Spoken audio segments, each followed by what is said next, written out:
NEET U G പരീക്ഷ നാളെ നടക്കുകയാണ്. നിങ്ങൾക്കറിയാം, പുനഃപരീക്ഷയാണ്. 23 ലക്ഷത്തോളം കുട്ടികൾ നാളെ പങ്കെടുക്കുന്നുണ്ട്. മാത്രമല്ല, ഇതിനിടയിൽ ഒന്ന് രണ്ട് കുട്ടികൾ സൂയിസൈഡ് ചെയ്ത കഥയൊക്കെ വന്നു. നീറ്റ് പരീക്ഷ വല്ലാത്ത ഉത്കണ്ഠ ഉണ്ടാക്കിയിട്ടുണ്ട്. തിരഞ്ഞെടുക്കപ്പെട്ട നഗരങ്ങളിൽ നാഷണൽ ടെസ്റ്റിംഗ് ഏജൻസി ഇന്ന് മോക്ക് ഡ്രിൽ നടത്തുകയാണ്. അത്ര സുരക്ഷയോടെയാണ് പരീക്ഷ നടക്കാൻ പോകുന്നത്. അതിനിടയിൽ വരുന്നൊരു വാർത്ത, ഗാസിയാബാദിൽ നീറ്റ് പരീക്ഷയുടെ സമ്മർദ്ദത്തെ തുടർന്ന് ഒരു വിദ്യാർത്ഥി കൂടി ജീവൻ ഒടുക്കി. 37 ദിവസങ്ങൾക്കുള്ളിൽ 12 വിദ്യാർത്ഥികളാണ് ആത്മഹത്യ ചെയ്തത്.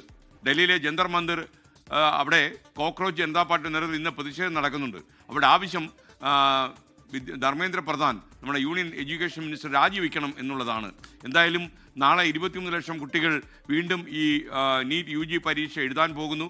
വലിയ ഉത്കണ്ഠ കുട്ടികൾക്കിടയിൽ നിലനിൽക്കുന്നു എന്നുള്ളത് സത്യമാണ്. ഈ കുട്ടികളുടെ കാര്യത്തിൽ നമുക്ക് കുട്ടിത്തം കാണിക്കാൻ കഴിയില്ല.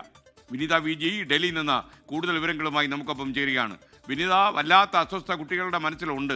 കാര്യം, പഠിച്ച് പരീക്ഷ എഴുതിയിട്ട് വീണ്ടും ആ പരീക്ഷ റദ്ദ് ചെയ്യപ്പെട്ടിട്ട് പരീക്ഷ എഴുതുക, ടെലഗ്രാം പോലെയുള്ള ഈ ആപ്പുകളിൽ ഈ ചോദ്യപേപ്പർ ചോരുക, അങ്ങനെയൊക്കെ ഉള്ള ഒരു കാര്യമാണ്. ടെലഗ്രാം എന്നുള്ള മാധ്യമ നിരോധനത്തിന് നമ്മളെതിരാണെങ്കിലും ടെലഗ്രാം പോലെയുള്ള നിയമവിരുദ്ധമായി പ്രവർത്തിക്കുന്ന ആപ്പുകൾ നിരോധിക്കാത്ത സർക്കാരിനും കോടതിക്കും മറ്റു വഴിയില്ല. പറയൂ വിനീത.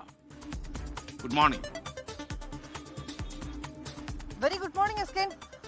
വെരി ഗുഡ് മോർണിംഗ് എസ്കേൻ. സൂചിപ്പിച്ചതുപോലെ തന്നെയാണ് ഈ കഴിഞ്ഞ ദിവസം ഈ ടെലിഗ്രാമിനെതിരെയുള്ള നിരോധനം ഏർപ്പെടുത്തിയതിന് പിന്നാലെ കേന്ദ്ര സർക്കാരും അത്തരം നിരീക്ഷണങ്ങൾ തന്നെയാണ് മുന്നോട്ട് വെച്ചിട്ടുണ്ടായിരുന്നത്. കാരണം വിദ്യാർത്ഥികളെ സംബന്ധിച്ചിടത്തോളം അവർ നേരിടുന്ന ഒരു ആശങ്കയുണ്ട്.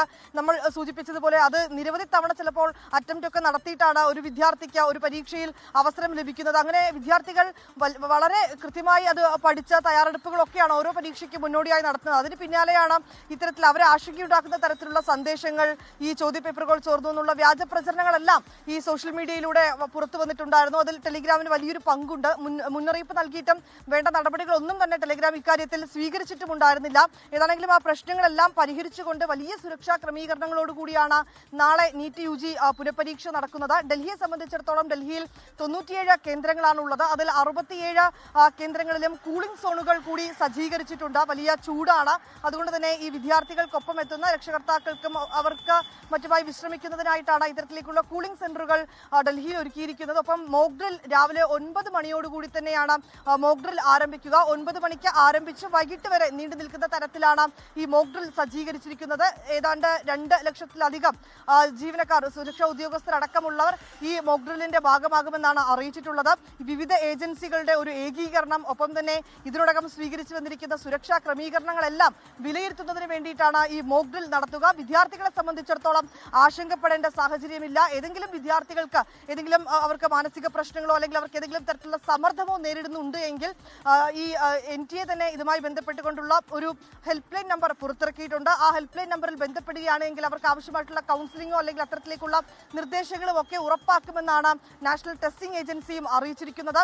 5000-ലധികം സെന്ററുകളിലായി, അതായത് രാജ്യത്തിനകത്തും പുറത്തുമുള്ള 5000-ലധികം സെന്ററുകളിലായി ഏതാണ്ട് 23 ലക്ഷം വിദ്യാർത്ഥികളാണ് ഈ പരീക്ഷയ്ക്കായി രജിസ്റ്റർ ചെയ്തിട്ടുള്ളത്. അതിൽ 18 ലക്ഷത്തിലധികം വിദ്യാർത്ഥികൾ ഇതിനോടകം തന്നെ അവരുടെ അഡ്മിറ്റ് കാർഡുകൾ ഡൗൺലോഡ് ചെയ്ത് കഴിഞ്ഞുവെന്നും NTA വ്യക്തമാക്കിയിട്ടുണ്ട്. ഒപ്പം തന്നെ എസ്കേൻ സൂചിപ്പിച്ചതുപോലെ ഒരു ആത്മഹത്യ കൂടി നടന്നിരിക്കുകയാണ്. ഗാസിയാബാദിലാണ് നീറ്റ് പരീക്ഷാർത്ഥി ആത്മഹത്യ ചെയ്തിരിക്കുന്നത്. വലിയ സമ്മർദ്ദം നേരിട്ടിരുന്നുവെന്നും ഈ വിദ്യാർത്ഥി ഈ ആത്മഹത്യ ചെയ്യുന്നതിന് മുൻപായി അവരുടെ മൊബൈൽ ഫോണിൽ ഒരു വീഡിയോ റെക്കോർഡ് ചെയ്തിട്ടുണ്ടായിരുന്നു. ഈ വീഡിയോയിലാണ് ഇക്കാര്യങ്ങൾ പറയുന്നത്. കഴിഞ്ഞ 6 തവണ ഈ നീറ്റ് പരീക്ഷയ്ക്കായി തയ്യാറെടുപ്പുകൾ നടത്തുകയും പരീക്ഷ എഴുതുകയും ചെയ്തിട്ടുണ്ട്. പക്ഷേ എന്നിട്ടും ഈ പരീക്ഷയിൽ വിജയിക്കാൻ കഴിഞ്ഞിട്ടുണ്ടായിരുന്നില്ല. അതിൽ വലിയ ബുദ്ധിമുട്ട് നേരിട്ടിരുന്നുവെന്നും മാനസിക സമ്മർദ്ദവും മാനസിക വിഷമവും ഒക്കെ നേരിട്ടിരുന്നതായി ഈ വീഡിയോയിൽ പറയുന്നുണ്ട്. അതുകൊണ്ട് തന്നെ തന്റെ ആത്മഹത്യക്ക് മറ്റാരും കാരണമല്ല, താൻ നേരിട്ടിരുന്ന പ്രതിസന്ധിയാണ് അതിന് കാരണമെന്നാണ് വിദ്യാർത്ഥി പറയുന്നത്.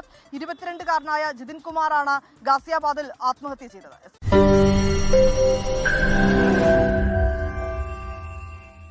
ലോകത്തെവിടെയായാലും ഏത് സമയത്തും 24 വാർത്തകളും ഓഗ്മെന്റഡ് റിയാലിറ്റി പാക്കേജുകളും എക്സ്പ്ലെയിനറുകളും വിശദമായി കാണാൻ ഞങ്ങളുടെ യൂട്യൂബ് ചാനൽ നിങ്ങൾക്ക് സബ്സ്ക്രൈബ് ചെയ്യാം.